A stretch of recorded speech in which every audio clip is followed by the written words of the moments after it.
propaganda. The bayo. The other can in a no and no time says the same cabi. Yes, I'm reading the background. Enti Dormaahene bae isi okono ko hunyan sansan ba beka se oh Kofi Adomah me sorry. It is any pam you know as omu tena se no mdom sansun wo muti se ya. Omeka se my mistake. As some kind de man kan ye kra menu me ho. As omanya kan we ba ko eye Kevin Kofi Taylor. The deportation threater obetrete Twene Jonas. Ama obe hiti Twene Jonas ne buafu. Ana bes ba ko ye asem a na Dormaahene e kan e fa Kofi Adomah wani eni sensem no ho. Awo kan ko chirim klase Kofi Adomah eye propaganda na Otumfuo mpo eye galamse e wose Ghana for e kan wase media Kofi Adomah woni eni asem ne kan na Dormaahene enya ne samba na wase ne message so ama Kevin Kofi Taylor aha Penyah broadcast media message so eni demo obe like video no da woma obe subscribe button na so na be click button notification na connect latest update na be kire wadwen ere ama me e wo comment especially so obaso no share video na ma on so enya bi ahwe. Also, and say Kofi Adomah is still in the trend. I'm a Dormaahene still up the trend because Kofi Adomah in Kabe Casa and in and seven no hot on Gakrano on any wife and the family ever address the media. And then there's a keep him on the trend. Nancy and another Dormaahene as a bear Musoki, I feel the Obe Casa because why din a month for Rubinan a dinner attempt is of the Chilimutenus of Baby Chilim. Nana Dormaahene and Chilimu and Oka say Kofi Adomah when in an innocent seven a fake na oil propaganda. Na Otumfuo eye galamse was a Ghana for your come wasem adenti ne yagya ne nyina no ye di attention akosi Kofi Adomah wani ani nsensem no Ebi bakasa nana na say o ho aba asem ba kan yo abonofo mesre ho ye hia no o me hwa sa de ye ya bia abonofo be ya bibi eni monyam baba ho no ne ba de bibi abebe ababa ho bi bakasa nana aba no wo ke ya ko meko no agasimu last year one thing somebody bibi babaka ho ana ho ya free baby yes say be masika kra hin ini bi amabia e kan ye ma de no usu ye ko ye ade ya kika ye nsa ye nya sika kakra eno ho a na mo ya bubi ya nkwa America ya kwa America ye ba besi ya bi ye aba sise ya kan say kidney ye be see hospital e wo sunyane ha na ya rese ya re na ha kankan ya bu no angoa afofo ka ho ya timi ayede ya pe ho ne ma de aba bebo amanfo ho bra ye be see hospital na no jumadie no oye papa nipa o di kan broni a o kasa ye all de ntidie eni nro $5 million no be there. Or the baba be there. O be brae. Bi mo $10,000. Bi ni be ma say eh kama. Wan mu say ye wie ye na don kwata. Wan te wasem. Ma che se de bi ye be ye bi no be there. Na ba de bi propaganda. Na no, Kofi na no, wan be boam. Amama nye Kofi obae on say oba ko e won bibi aba propaganda le bayo ye ba kan nyina nya no kre enu time says the same kabi nya sa mbre ne ba ran wana nambo Ghana ha bibi yes ye wura galamse wo kan tin America ye wo hine kasia bi osoro o mu na no o ye galamse ni bi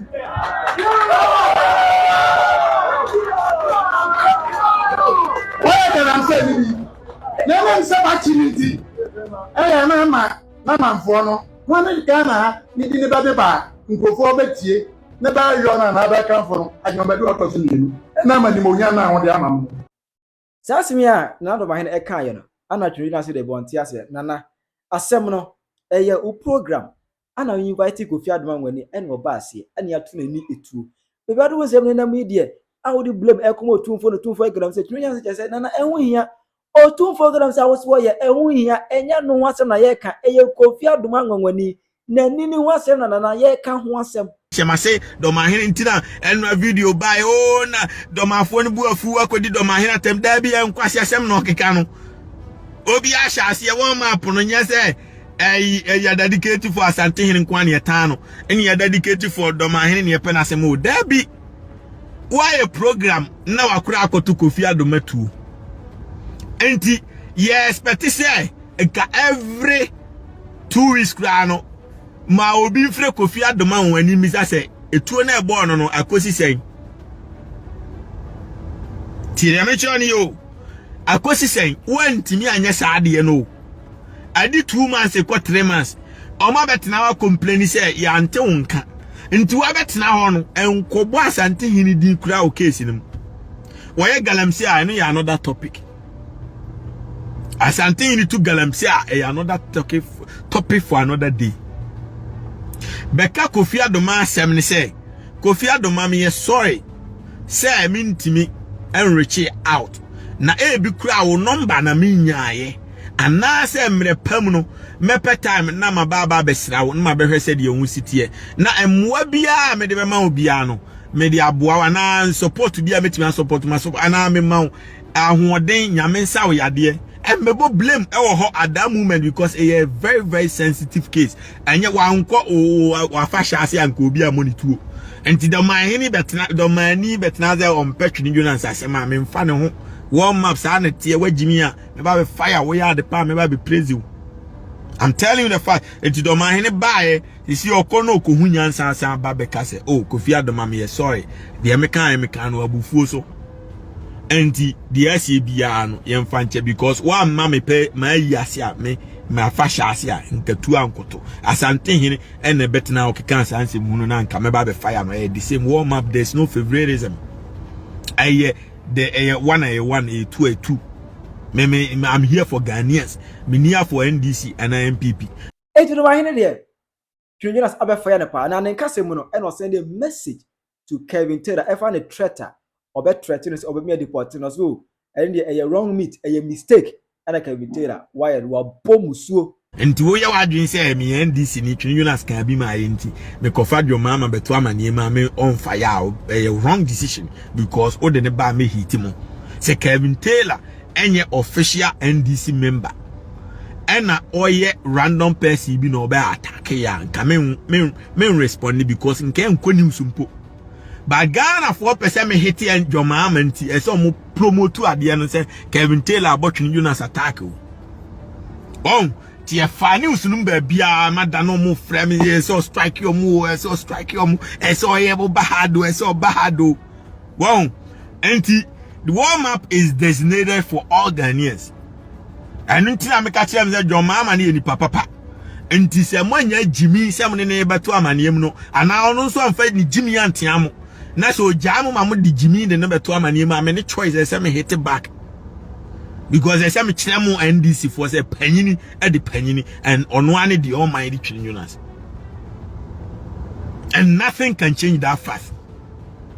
Tire me choni yo nti se me de ne court me me deport na no nkofu abaye atwam nti wo ya wo say udin kwa. Tire me choni yo be the same power no ekura Kofi Ado ani baomia on betena New York ye beri hwe no ye ne beko anko wiehwe nti mujimi de amoye na eye joke. Tire me kan yo nti minimu sia nti sa threat no kran Kevin Taylor no metimi ama ya fa ho ayren atwane damage o ba me no me mpe court sem ya because many time am waste aja madwuma ono ne dwuma dinti na court sem ya ne de no many time am jam because them bia me de kwase be court na je sem jam ada aje court na court wo twen no e ma ne ba sa jimi waste time wasting, you know, is time is money in the United States. One be I'm making money. So why should I waste time to go sit in a courtroom? Enti nyasan committee in a court.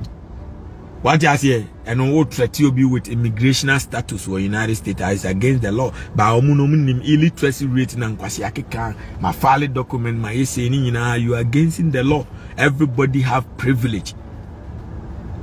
What I say, United States.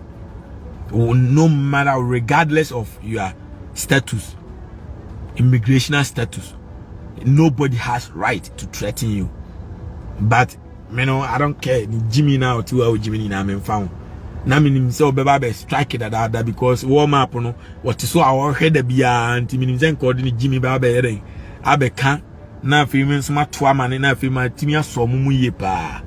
On the MPV for the time so mu ye pa no mu body Twene Jonas ye be say apa we be ma pie bra ye say sa nam pese Kevin Taylor be but still why atedi ontime ma forward nti ama ori obi kunto kwa no ye mere no aye din a eso hu say no aye mere no agyan life ama no enu nti na say wan hwe ya metimi agyan the life obi say check your eyes oh sao uni obi kunto kwa na why mere no ntime ma forward ya no agyan life ama no nyasa ka back to back many juma bi me I have employees they are working for me until I have time to face them.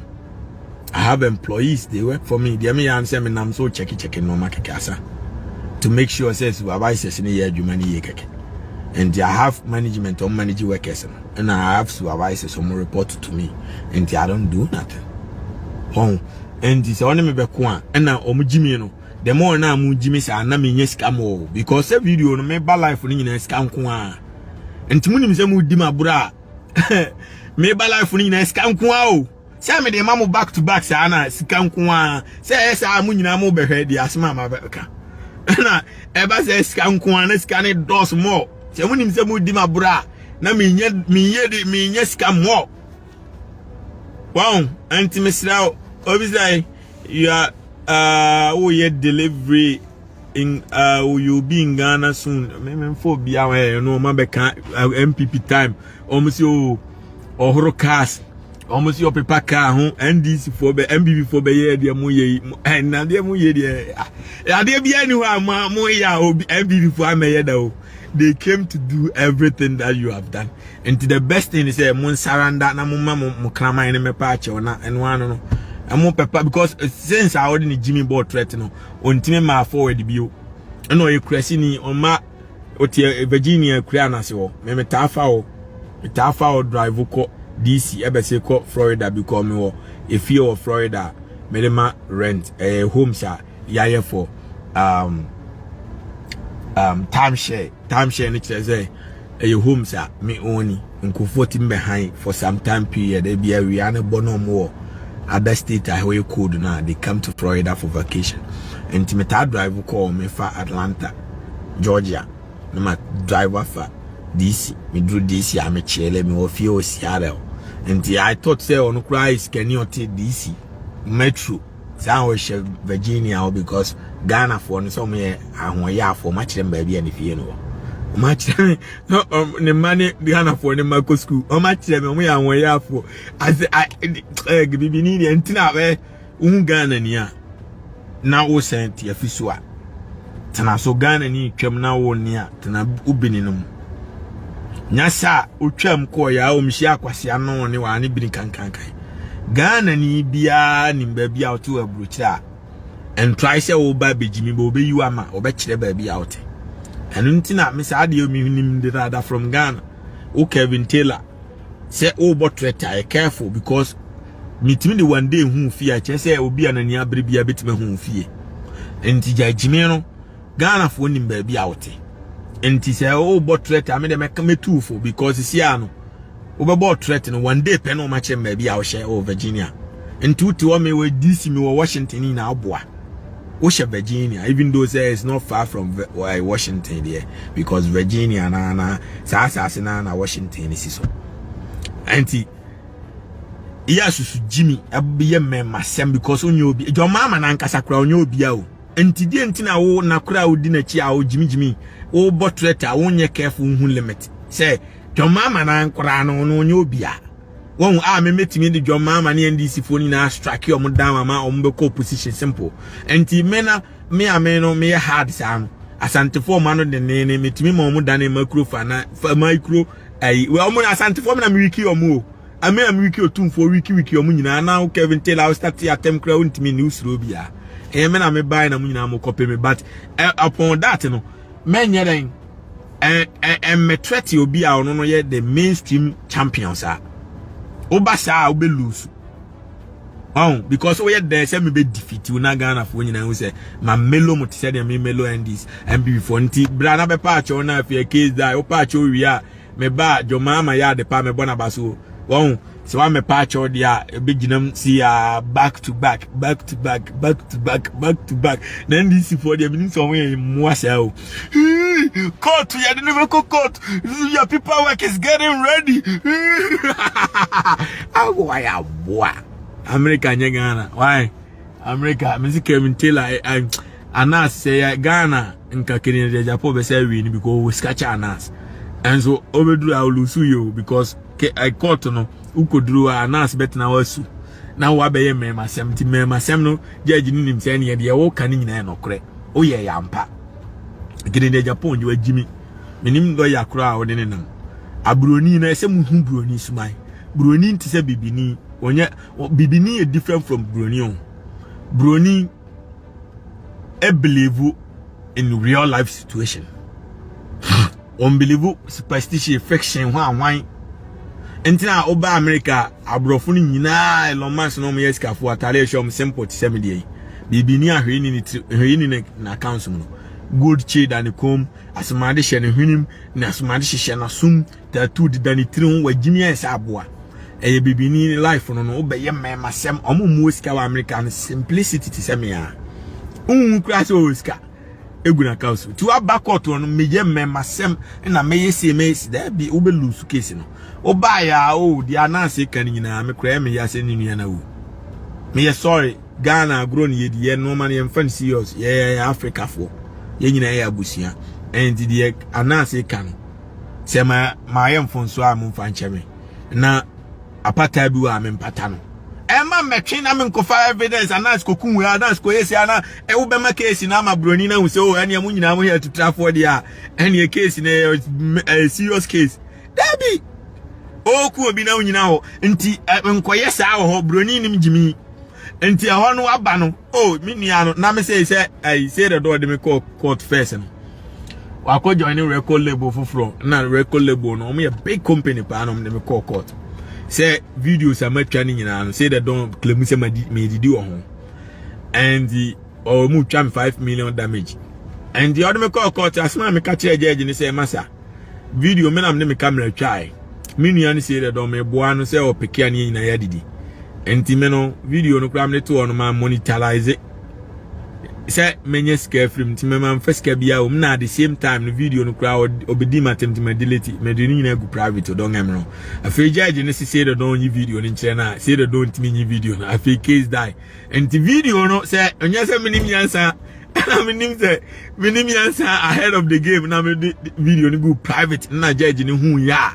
ka judge ni be calculate 1 million views bia no amount to say ni make na sa amount no ma twam damage say me ntuama say the no enti announce ma delete video no unya evidence enje the video ni views egu ase ni a judge ni ntimi mu asem no ti judge ni tu sheda da say emra that date no so manko na mo san frame me date say memra manko aye foolish case because bu judge ni ono ode evidence na em make statement no enti evidence ai nipa ne de ma no nti ko say o te broni ase broni o simple anas assume say ma say ni din oh anas sorry me nim say odin kra say ba oh na kene ne japo de gaga na wo Ghana na ba America obe lose case no obe lose me ko an ka kire judge say the don menu no me na tifie me na da so pa bisa say me boa ampani ampa o say pin wo ni ate no me am told you animal di o say ampani ampa o say pin judge ni say ana say ni o de ne be de court a uni pa no oh me ka kra no use Twene Jonas oyebo gumbi superment any firement ama Kevin Ekobedi Taylor any na Najiman bedu the second na Dormaahene efa threat akemtera ebe trade Twene Jonas nothing so ensemo a Dormaahene ebe kafa Otumfuo any Kofi Adomah wani concerning the eye shooting of Kofi Adomah wani obetima kire wadwene ama me e wo comment section aha Penyah blog media.